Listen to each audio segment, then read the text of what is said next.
Obrigada. Hora do grande debate aqui no Expresso CNN. A partir de agora, temas relevantes com visões diferentes sobre o mesmo assunto, para você construir, então, a sua opinião. O ministro da Economia e o presidente da Câmara dos Deputados estão rompidos.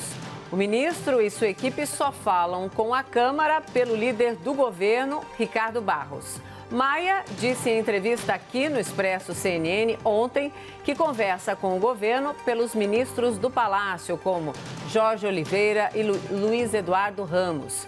O tema de hoje é: a relação do ministro Paulo Guedes e do presidente da Câmara, Rodrigo Maia, pode atrapalhar a aprovação da reforma administrativa? Os nossos debatedores são Bruno Salles, advogado, mestre em Direito Penal. Boa noite, Bruno. Boa noite, Mona Lisa. E Caio Coppola, bacharel em Direito e comentarista político. Boa noite, bem-vindo de volta, Caio. Boa noite, Mona Lisa. Boa noite, doutor Bruno. Boa noite, espectador da CNN. Boa noite, Caio. Começamos com você, Caio, suas primeiras considerações, por favor. Claro. Bom, mais uma vez, o nosso debate ele orbita aí o universo das intrigas palacianas, né? Para mim, rancor, maledicência, como qualquer conflito pessoal, né, de natureza política, é uma questão lateral e de fácil superação.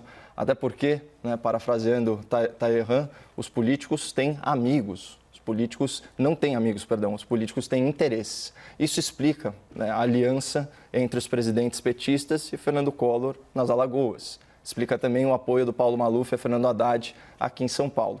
E também explica, né, a troca de mensagens afáveis via Twitter entre o governador João Dória e o corrupto Lula. Eu também acredito que dar muito protagonismo a essas rusgas pessoais alimenta a tal fogueira das vaidades, né, que já encontra no ego das nossas autoridades combustível suficiente para queimar o Brasil inteiro repetidas vezes. Mas tudo bem, eu compreendo que a política tem sim esse componente de fofoca, né? E é uma fofoca que pode ter consequência social. Então, aproveitando esse aparente marasmo, né, no noticiário, fofoquemos sobre o estremecimento da relação entre o presidente da Câmara dos Deputados e o ministro da Economia. Mas para sair um pouco da atmosfera do fuxico, né, que não é minha área de especialidade, eu gostaria de ampliar um pouco a discussão. Sem perder de vista essa tensão particular entre ministro e deputado, a questão genérica que eu proponho para a nossa reflexão é a seguinte: uma péssima relação pessoal pode atrapalhar o alcance de um objetivo comum? Eu diria que sim. Inclusive, nesses casos, o fracasso é uma possibilidade ainda maior, mas nunca uma certeza. Eu imagino que Churchill, o herói da democracia, e o Stalin, um tirano socialista, não se davam muito bem. Isso não os impediu de unir esforços para derrotar um inimigo comum, porque o objetivo maior de ambos transcendia questões menores. É claro que esse exemplo ele fica contaminado pela agravante das escolhas de vida ou morte da Segunda Grande Guerra. Mas conforme os desafios impostos aí pelas nossas circunstâncias, cada um de nós encontra a sua motivação, seja ela fruto de uma necessidade, de uma meta, de uma vaidade ou de um nobre ideal.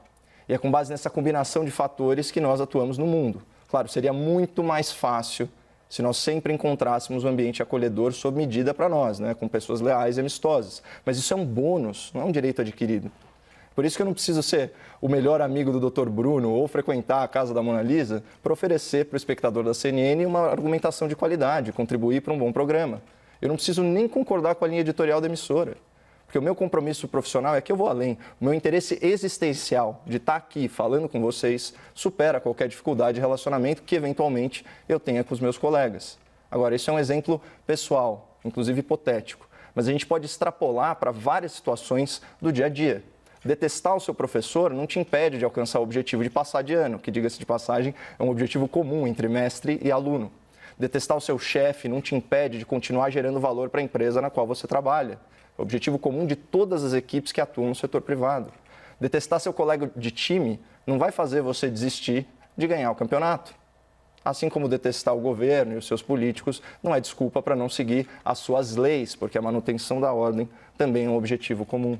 Ou seja, o que vale para mim, o que vale para você, também vale para os poderosos de Brasília que estão aí dançando ao redor da fogueira das vaidades. É perfeitamente plausível supor que o relacionamento pessoal entre o presidente da Câmara e o ministro da Economia não é um fator decisivo para a aprovação da urgente e necessária reforma administrativa. E por quê? Porque em ambos os polos né? Nós temos aí agentes políticos de viés reformista. Dos dois lados, nós temos autoridades públicas temporárias com desejo de deixar um legado permanente. E sobre os ombros de ambos recai a imensa responsabilidade de reformar a casa brasileira antes que ela colapse sobre o próprio peso, soterrando em dívidas a população que ela deveria proteger.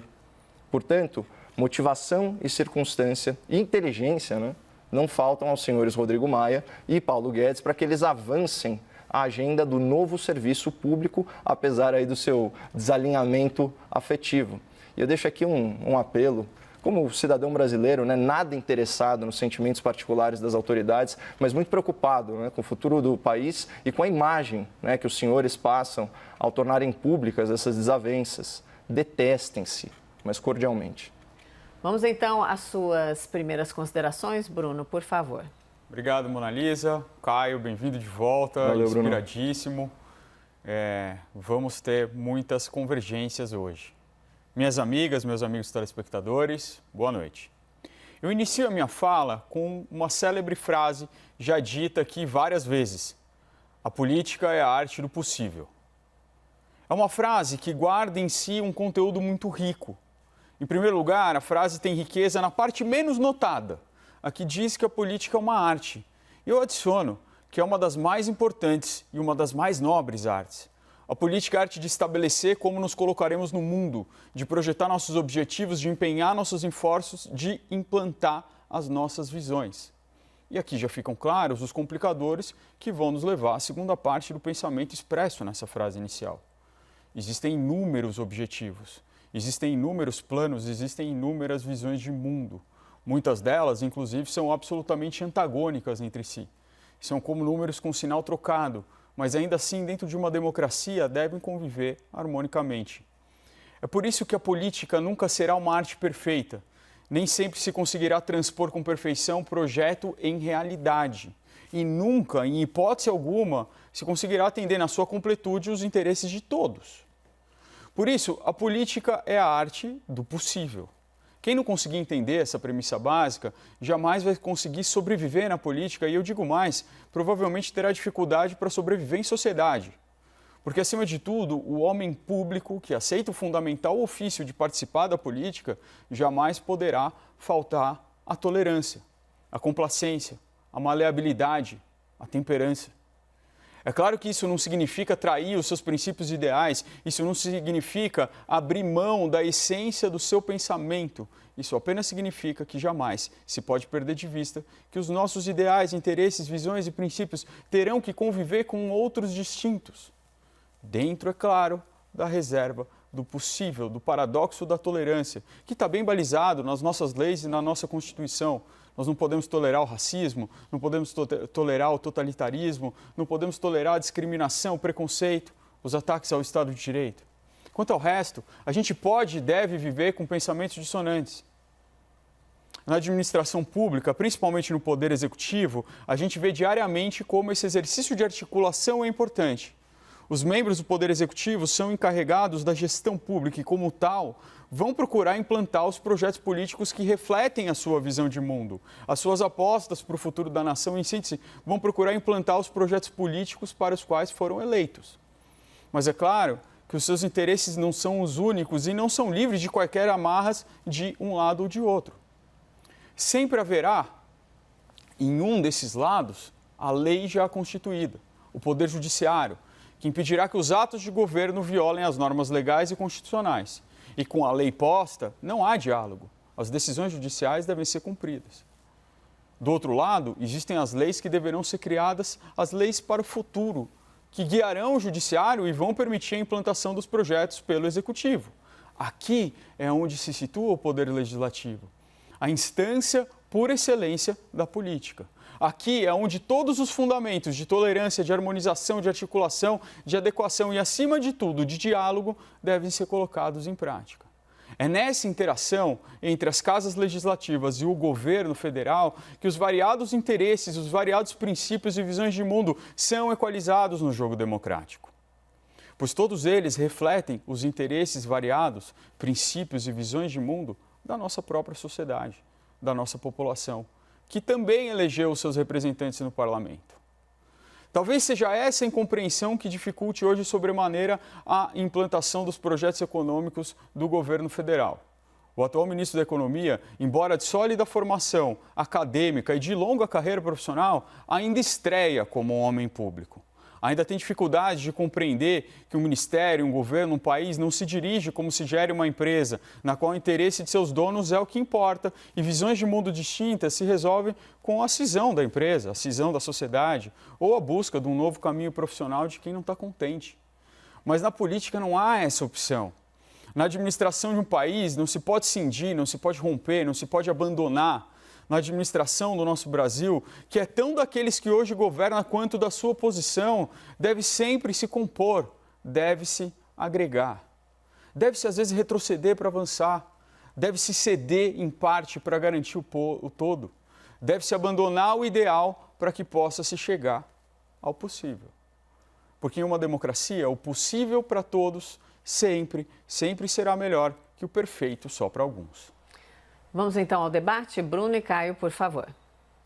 O possível para todos sempre será melhor que o perfeito só para alguns. Excelente, doutor. Realmente, não sou só eu que estou inspirado. É um prazer retornar aí sendo recebido por tão louvável argumentação. Bom, só para colocar aí, eu acho que a questão da intriga palaciana, ela é fácil, ela já está praticamente exaurida, aqui não vai haver divergência, né? Mas eu queria trazer para o espectador da CNN a fala do presidente da Câmara, né, líder do Centrão, o senhor Rodrigo Maia, que diz o seguinte, aspas, para mim é importante aprovar as matérias, não falar com o Paulo Guedes. Então, apesar da deselegância aí no comentário, a fala ela explicita, sim, foco no objetivo, que em última análise é o que mais importa aí para o povo brasileiro, né? Como diz o talentoso apresentador e imitador, o André Marinho, quando ele faz aquela personificação do presidenciável Ciro Gomes, né? Não importa a cor do gato, importa que ele casse o rato. E não parafraseando isso, também não importa o humor do gato, não importa as amizades do gato. O importante é ele entregar o serviço, e aqui a gente está falando, claro, dentro das balizas legais. E também um pouco mais cedo, né? O nosso âncora, o jornalista Caio Junqueira, quando perguntado sobre esse ruído, né, na relação, essa tensão na relação entre ministro e deputado, se isso afetaria a aprovação da reforma, ele foi muito claro, né? Ele disse, olha, essa fogueira das vaidades que arde sem parar não afeta a aprovação, porque o Rodrigo Maia quer sair com um legado de reformista. E todo mundo sabe que eu sou um crítico muito vocal à presidência, né, do senhor Rodrigo Maia, mas a atuação mais recente dele, de fato, denota aí um compromisso, não só com a agenda reformista, mas também com responsabilidade fiscal. E ambas promessas, né, não só do governo de turno, o governo eleito, como também do parlamentar. Então, a gente teve aí recentemente a aprovação do novo Marco Civil do saneamento, foi muito importante, a manutenção do veto presidencial, que impede aí o aumento irresponsável, né, no funcionalismo público, e esse compromisso declarado com a reforma administrativa, que é uma ampla peça legislativa fundadora do novo serviço público no Brasil. Caio, eu acho que você tem razão, eu concordo com você e com o Caio Junqueira de que essa rusga que parece existir entre o ministro Paulo Guedes e entre o presidente da Câmara, Rodrigo Maia, ela não vai afetar, a princípio, nenhuma das reformas. Até porque é antiga, esses atritos são antigos, eles já flertaram novamente, como a Mona Lisa trouxe aqui no Expresso, depois romperam novamente.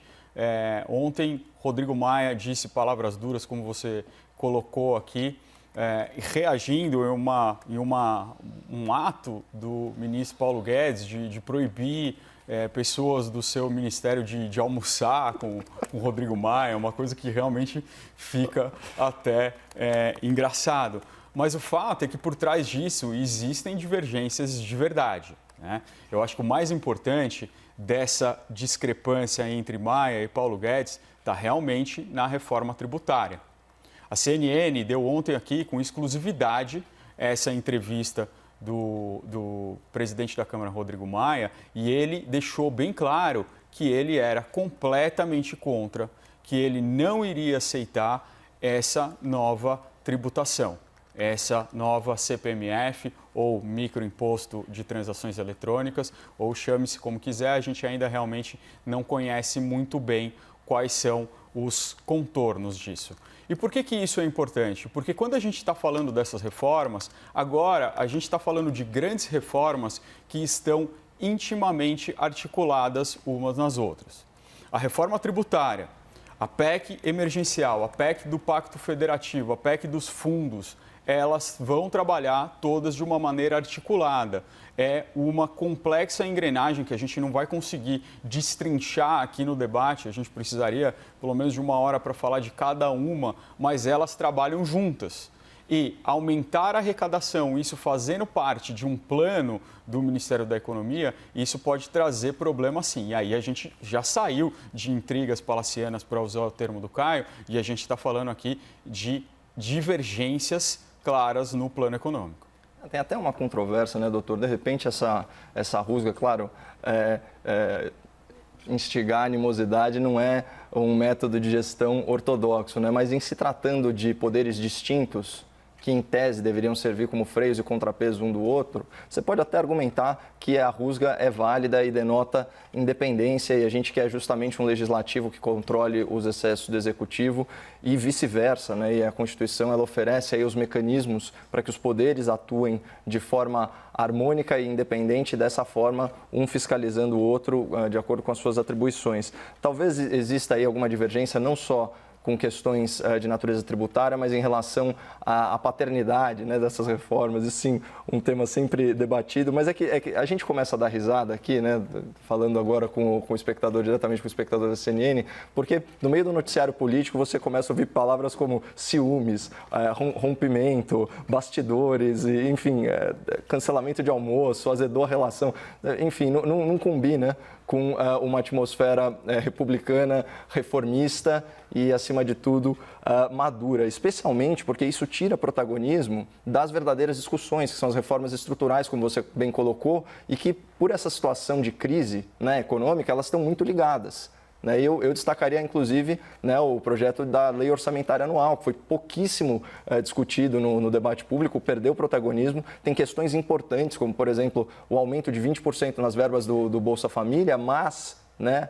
aquela ausência que não preenche uma lacuna, né, a ausência sentida do programa Renda Brasil, que se tornou agora um problema de construção também para o Legislativo. Então, isso perdeu protagonismo. A reforma administrativa em si, como eu disse, é uma ampla peça legislativa que vai refundar o serviço público no Brasil, né? Você sabe que aquele desligamento por insuficiência, né, de desempenho, conforme o artigo 41 da Constituição, ele não está regulamentado até hoje, né? Isso é uma legislação dos anos 90, né? Uma reforma dos anos 90, e agora, finalmente, você tem os parâmetros. Isso é revolucionário em termos de gestão pública. E tem, enfim, já esgotou o tempo desse meu breve argumento, mas depois a gente endereça essas questões. Caio, eu só acho bom pontuar que quando a gente traz essas discussões aqui, não é porque a gente quer discutir fofocas do Palácio do Planalto. A gente traz essas discussões aqui porque foram apurações que foram levantadas por repórteres e foram ditas publicamente. E uma palavra, eu já disse, a gente se acostumou um pouco, talvez por conta do governo do presidente Jair Messias Bolsonaro, a tentar flexibilizar um pouco, a atenuar as palavras que esses líderes da nossa nação dizem. Mas a gente não pode, essas palavras são importantes. As palavras do presidente da Câmara, que está na linha sucessória da presidência da República, que tem um papel tão importante na República, elas são muito importantes, elas são muito fortes, elas precisam ser debatidas. É claro que a gente não gostaria de hoje, em pleno século XXI, estar discutindo sobre importância de vacina. A gente não traz isso aqui no debate por uma mera polêmica, a gente traz isso porque o presidente da República se manifestou sobre isso. E a gente precisa falar sobre isso. E por trás dessas meras relações ou má relações, a gente vê sim movimentos políticos importantes. Um dos movimentos políticos importantes é a troca da liderança do governo na Câmara. E a interlocução da equipe econômica sendo feita agora com esse novo líder na Câmara. E de quem que a gente está falando? A gente está falando de um dos representantes do Centrão. A gente está mostrando uma aliança cada vez mais forte, cada vez mais imbrincada entre o governo federal e o Centrão. E, por outro lado, a gente vê um outro movimento que a gente debateu aqui bastante, Caio, que é a Rodrigo Maia agora tendo uma interlocução direta com o Palácio do Planalto, sem passar pela equipe econômica. E qual é o ponto disso? Qual que é a relevância da gente entender isso? A relevância da gente entender isso é que no governo federal não há um consenso sobre o plano econômico. Não há um consenso sobre as ideias neoliberais do ministro Paulo Guedes e na semana retrasada, o presidente Jair Messias Bolsonaro mandou tirar um projeto de lei porque ele não estava de acordo. Essas sutilezas são muito importantes a gente trazer aqui para o debate e para o telespectador da CNN. É claro que se fosse para atribuir culpa sobre a pauta, né, ela recairia principalmente sobre as autoridades, né? Principalmente a julgar por essas falas infelizes, essas falas infantis, essas provocações, né, ou inclusive com as autoridades usando a imprensa, né, como veículo, né, para a desopilação das suas frustrações pessoais. Agora, de novo, retornando, vamos falar do que realmente importa, que são as pautas legislativas, né? A gente está falando de uma reforma de enorme impacto social. Porque quando a gente fala que a gente quer fundar um novo serviço público ou reformar o serviço público, em última análise, a gente está falando da prestação de serviço à população brasileira. Tornar o serviço público melhor, tornar o serviço público mais eficiente, né? Então, eu dei um exemplo legislativo. A gente tem uma regra constitucional que está há décadas sem regulamentação. Na verdade, ela exige lei complementar para ser alterada. O que essa PEC faz? Ela coloca essa exigência como uma lei ordinária. Então, isso vai permitir a estados e municípios, né, que coloquem aí os seus critérios para que o funcionário público possa ser afastado, né, por insuficiência de desempenho, que é o mínimo, né? Você tem algumas localidades, né, do serviço público na área de educação, você tem professores aí com um nível de absenteísmo gigantesco. A gente está falando de 2, 3 aulas em 10, né? Isso é inadmissível. Outra coisa, acaba com aquela excrescência jurídica, né, que é o regime jurídico único. É importante falar disso também. Você tem profissões como operador de videocassete, encadernador, operador de telex, datilógrafo e tantas outras profissões, inclusive profissões arcaicas, né, que já caíram em desuso há décadas, né, na mesma equivalência, no mesmo sistema jurídico, por exemplo, de um diplomata. E a gente entra naquela questão, o que são cargos de governo e o que são cargos de Estado? Né? E você cria, não é uma legislação maniqueísta que estabelece uma dicotomia, proteção total ou ausência de proteção, não. São vínculos jurídicos e de estabilidade distintos conforme cada carreira. Né? E a gente teve aí um período de uma década que foram criados um aumento de 350% chegou, né, no número de carreiras e planos gerados. Então, isso, de certa forma, organiza a parte de recursos humanos do governo federal. Aí você vê, ao invés de a gente estar discutindo isso, né, e os meandros dessa legislação e como ela vai impactar o futuro do país, afinal de contas, ela é daqui para frente, então ela não impacta o funcionalismo público contratado atualmente. Ao invés de a gente estar discutindo isso, a gente discute os humores do senhor Rodrigo Maia e do senhor Paulo Guedes, né? Então, assim, só rindo para não chorar, até porque é sexta-feira. Na verdade, Caio, na minha visão, eu entendo que os dois assuntos estão completamente imbricados, eles estão conexos. E eu vou dizer por quê. As grandes rusgas entre Paulo Guedes e Rodrigo Maia aconteceram por conta do envio ou da falta do envio desses projetos, dessa reforma para a Câmara. O Rodrigo Maia fez declarações públicas cobrando o ministro Paulo Guedes. Ora, não vai entregar a reforma tributária? Como que vamos fazer com a reforma tributária?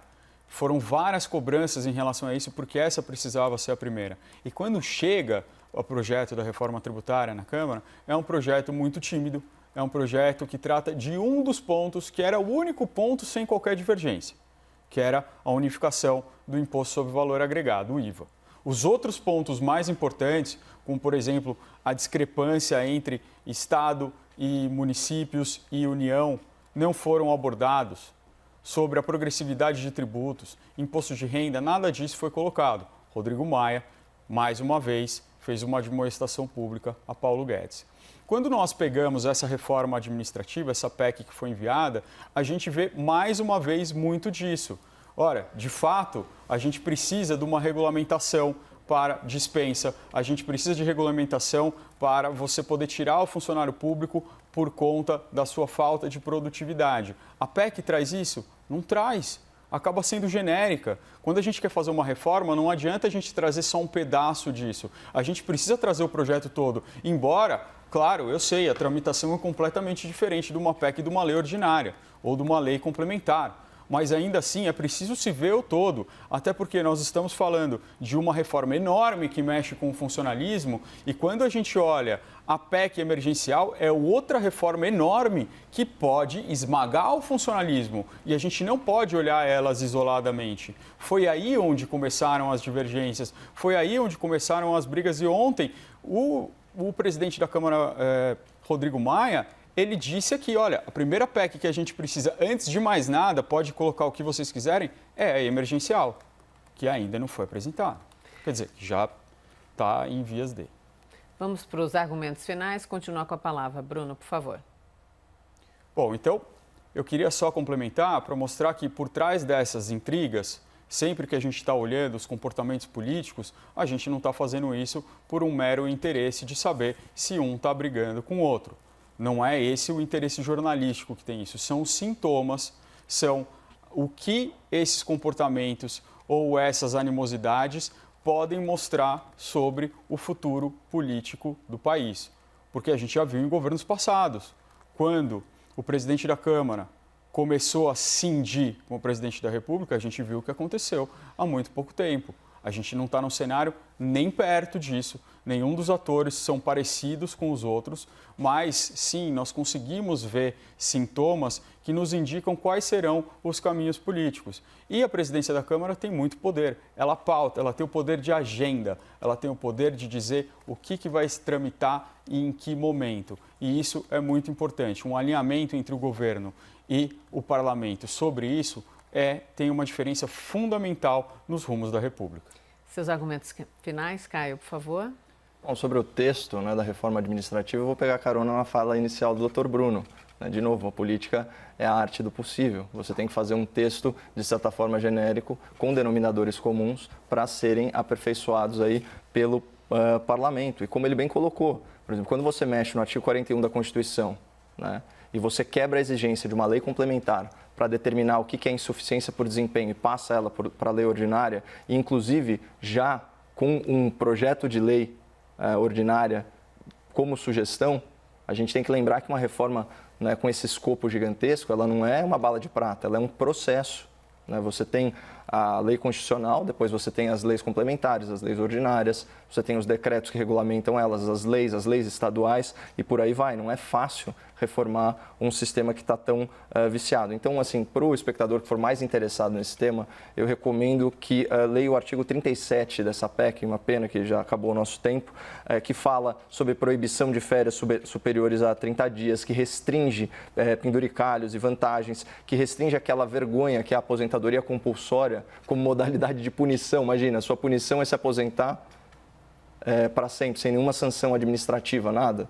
Então, esse tipo de coisa que a gente está falando que eu acho que deveria ter mais protagonismo. É, né? Uma pena que as nossas autoridades estão gastando tempo e energia com rusgas públicas. Obrigada, debatedores. Bom fim de semana, Bruno. Bom fim de semana, Caio. Igualmente.